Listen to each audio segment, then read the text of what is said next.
I had started investing when I was 11. I just dithered away until when I was 7 and 8 and 9. So unfortunately, I didn't get started until I was 11. But I bought my first stock when I was 11, and then I experimented with a whole bunch of things, like timing of stocks and charting and doing all these crazy things. It was a lot of fun.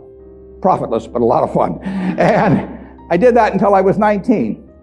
And I read all the books on investing in the public library and I ate it up. It was fascinating to me, but I had no framework. I was just searching for something. I was hoping that little things on a chart would tell me something about what a stock was going to do. It was kind of crazy, but everybody else was doing it, so I figured I'd do it too. Sometimes you'd turn the chart upside down, it still wouldn't help. Then in 1949, I read The Intelligent Investor by Ben Graham. I'd never heard of him up till then. And there are really only 2 chapters in that book that are the key to it. But they set my philosophical framework for investing in 3 ways. They're so basic and so simple, it's hard to understand how they could be that important, but the 10 Commandments are simple. The first is that a stock is part of a business. I mean, you can't think of a stock as something different. You value a business, and then you divide by the shares outstanding. But what you have to think about is what kind of a business are you getting into, what are its economic characteristics, who are its competitors, what's its management like, all of these things that relate to a business instead of a little ticker symbol. I used to know when I was 11 or 12 the ticker symbols of every company virtually on the New York Stock Exchange. I could mark the boards at Harris Upham, but I didn't know anything. I mean, I knew that X was U.S. Steel and T was the AT&T and so on, but I didn't know anything. I didn't know what was behind them. So I had to start looking at these little symbols or these little names in the paper as businesses and decide, how do you value a business? What counts? The second thing in the book is that Graham gives you a marvelous set point in terms of how the investor should react to stock market fluctuations. He talks about his mythical Mr. Market in chapter 8. And there's been no better thing written in terms of the investor's attitude toward stock prices. Most people react the wrong way to stock prices. I mean, they feel good when their stocks go up, they feel bad when they go down. They think the stock market is there to instruct them. And Mr. Market is this partner you have in investing. He's a remarkably obliging partner. This guy comes around every day and he tells you what he'll pay you for your interest in the business or what he'll sell you more at the same price. Nobody ever does that in private business. If you and I owned a gas station together, and I said, every day I want you to come in and offer me your half interest in the station, and I can either buy your half or sell you my half at the same price, and you have to come in every day and do it, you'd be at a terrible disadvantage. And you'd be at a particular disadvantage if you're Mr. Market in the market, because Mr. Market, our friend in the market who obligingly gives you those figures every day, different figures at the end of the day and the start of the day, but he's naming a price at which you'll either buy or sell.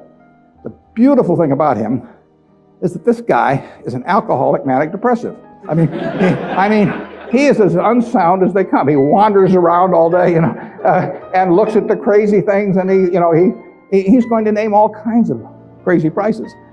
And you don't have to pay any attention to him, except when it's to your advantage to do so. If that's once a year, if it's once every 5 years, it's one stock out of 3,000, all you have to do is sit there. You have no moral responsibility to this jerk. He is naming these numbers. You didn't ask him to, but he's doing it. And all you have to do is pick the one time when he is particularly depressed or particularly manic or particularly drunk or whatever it may be. And the market will be all of those things.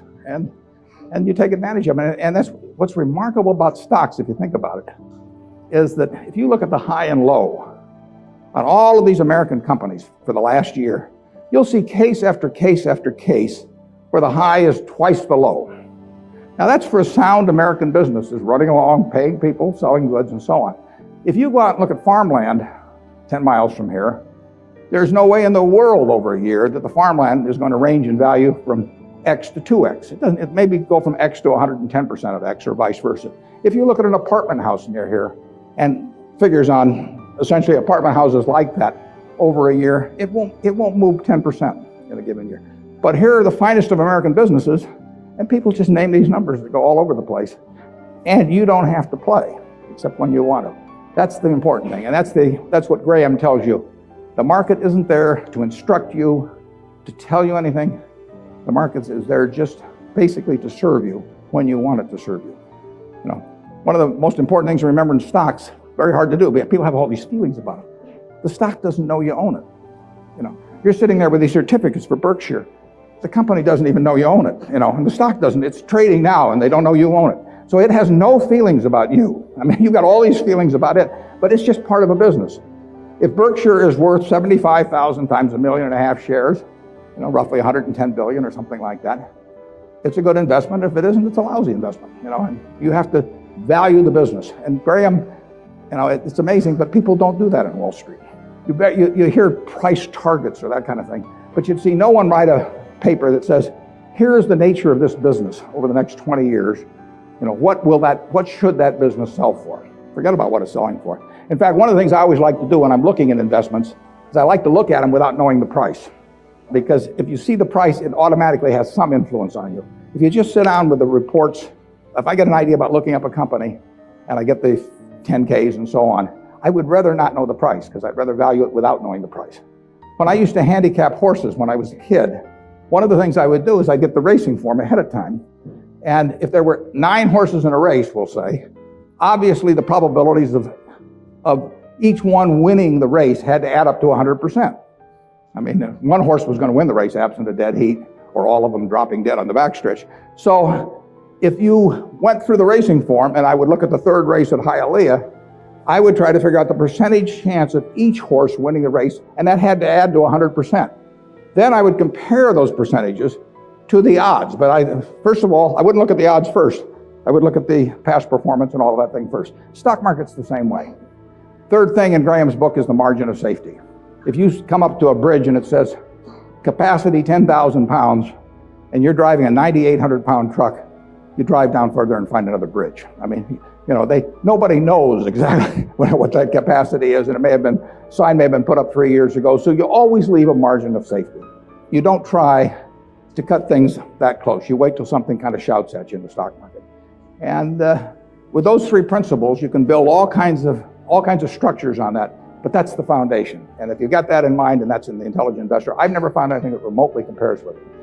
All 3 of the ones you can't get rid of one leg of the 3-legged stool and still have a good investment philosophy. But I would say that the most important thing over a long period and working with big money is to understand the business.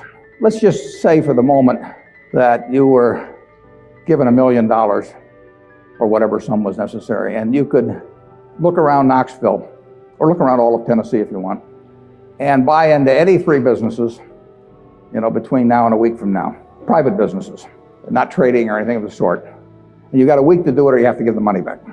What will you be doing during the next week? I mean, you can look at all these companies. Some of them you're quite familiar with. Some of them you're less familiar with. Some of them you know by reputation. Some of them you know the management. Some of them you don't.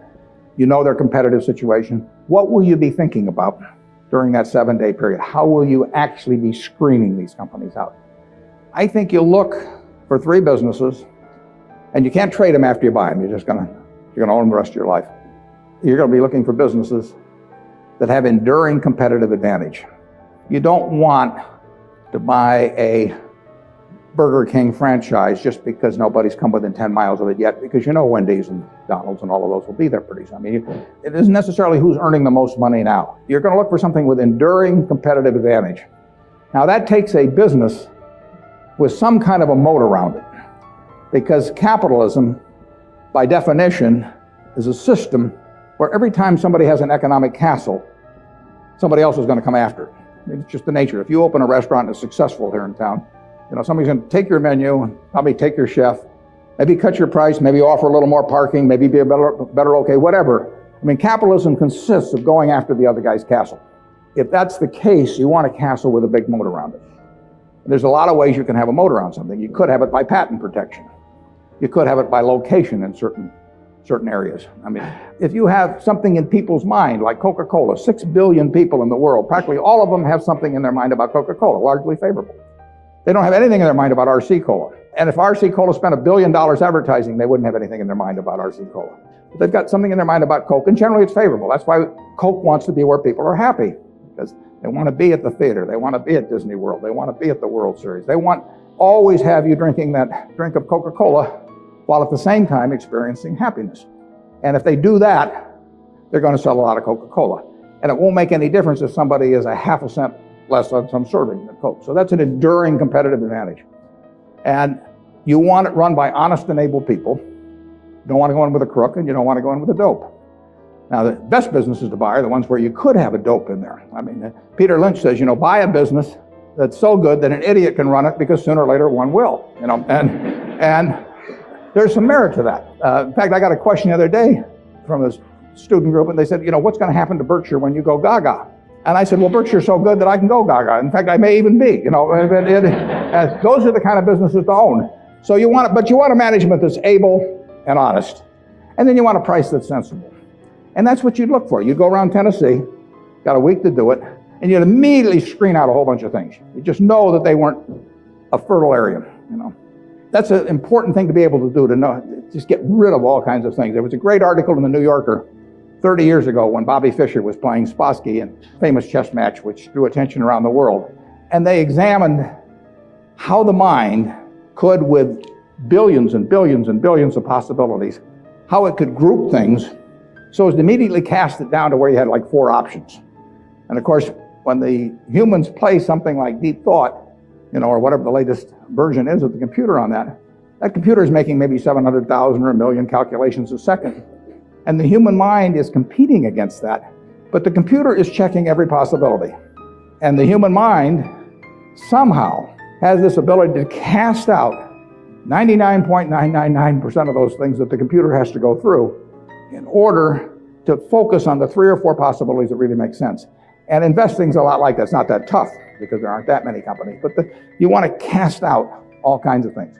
If somebody told me that my life depended on picking among the Dow Jones stocks a group of 10 that would be the best performers or outperform the index as a whole, I would spend my time thinking of the worst companies in there. I would cast out things, and then I would figure I left those behind, and that's an easier way to approach the problem, actually, than trying to pick the 10 best.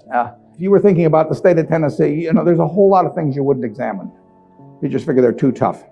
You might decide, car dealerships were too tough. It's always going to be competitive. Who knows whether Ford or General Motors are going to be selling more cars 5 years from now, or whether there's going to be tariffs on foreign cars, or who knows. So you just say, I'll give up on car dealers. I'll think about something else. And that approach that you use there is the same approach you really want to bring to the stock market. You've got 3,000 companies tonight you can look at on the New York Stock Exchange. There's a valuation on every one of them. It'll change tomorrow. You don't have to play. Once a year, if you have 5 good ideas in your lifetime, you get very rich. I tell students sometimes they'd be better off if they had a punch card when they got out of school with only 20 punches on it. Because then, instead of listening to somebody at a cocktail party and then going out the next morning and buying some shares, they'd really think about every punch. That's all the punches you get. 20 punches is plenty. You just have to make sure that you don't do any of them for frivolous reasons. We never want to buy anything small at Berkshire. It just doesn't make any difference. We want to think about things that can move the needle. And that gets tougher as the capital gets greater. But that's the way to focus on investments.